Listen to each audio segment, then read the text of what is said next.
It feels like Bitcoin and the Nasdaq moved together, but the numbers tell a different story. After years of market myths, we finally looked at the data, and the real correlation might shock you. Is Bitcoin truly just another tech trade, or is it something more? Stay with us because at the end, we'll show why Bitcoin and even gold might still be critical insurance against a weakening dollar. Gary, getting right into it.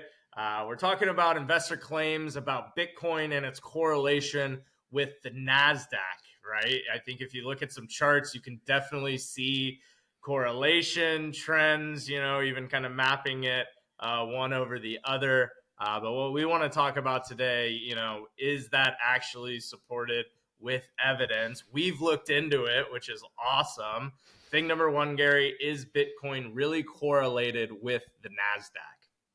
So, Rob, for the past few years, investors have claimed that Bitcoin trades with the NASDAQ, and I'm guilty too. On multiple occasions, I have said that Bitcoin is traded as a high beta proxy for the NASDAQ. Okay, we're going to explain that. That's just a fancy way of saying that when the NASDAQ rises, that the NASDAQ is an equity index that has a lot of technology exposure.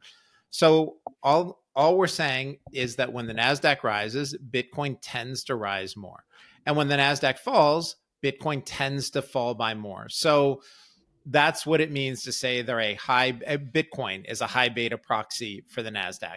And so what we thought was happening was when the market was going risk on, and that's sort of those are the FOMO moments, the fear of missing out, when everybody says, oh no, we're going to miss this great market run and we're going to buy, all kinds of high multiple technology stocks and and Bitcoin and all kinds of other crypto.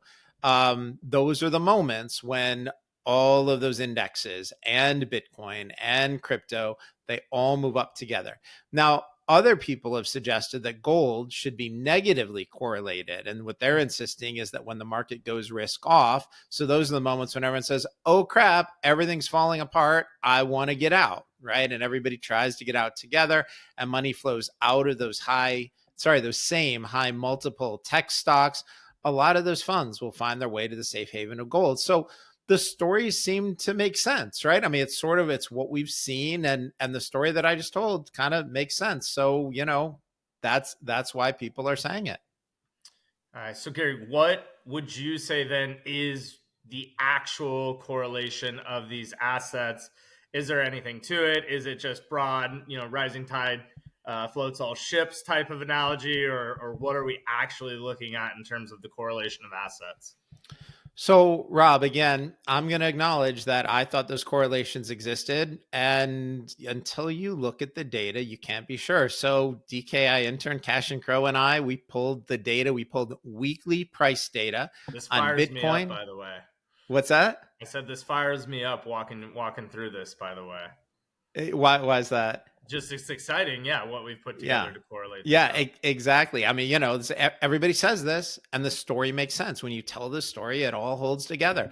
So, the question is it true? And so, Cashin and I pulled weekly data on the NASDAQ, on gold, and on Bitcoin since the birth of Bitcoin back in 2011.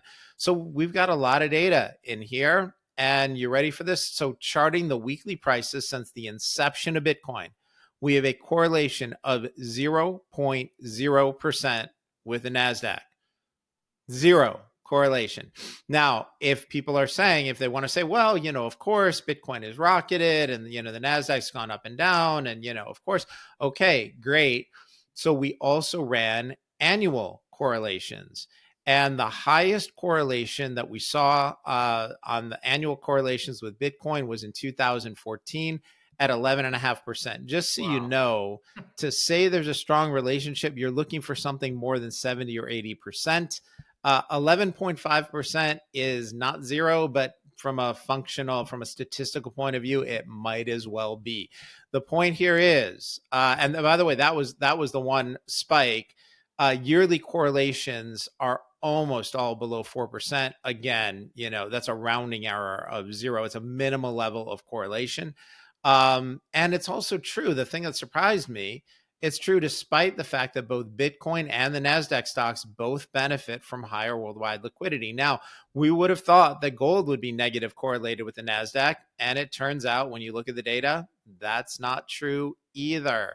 That 15-year chart shows a correlation. Ready for this one? 0.2%. So Huh. 1/5 of 1% with an annual high of 10.1%. Again, Wow. to say there's a real correlation, you're looking for something 70, 80% or more. So a lot of people are claiming that alternative assets in general and Bitcoin in particular do not provide portfolio diversification. It turns out the long-term data tells a different story. And, DKI uses Bitcoin and gold as a way to ensure against long-term dollar debasement. You know, People will see on the occasional day, the NASDAQ will be up 1%, Bitcoin will be up 2%, and they'll say, see. But again, you noticing an observation is not the same as a decade and a half of data.